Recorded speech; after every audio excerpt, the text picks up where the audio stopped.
Sēdēju un es domāju, kā iebarinēt gurķus. Tagad man ir ļoti kriņš. Tas ir pavisam vienkārši. Un es jums parādīšu, kā. Jā, paņemam gurķus, vēl gurķus, tad paņemam arī dilles, vēl dilles, upeņu un ķiršu lapas. Jā, nomazgājam gurķus, sagriežam dilles, tās smuki, jā, pieliekam tās lapas, 3 daiviņas ķiploki.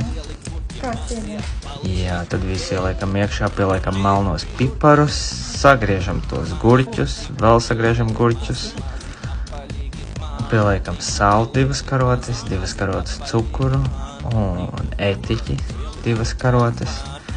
Un tad visu to pavāram un uzliekam virsū. Tad pagaidām pāris stundas, es nezinu to bērnu. Un tie gurķi bija ļoti karsti, bet viņi bija garšīgi.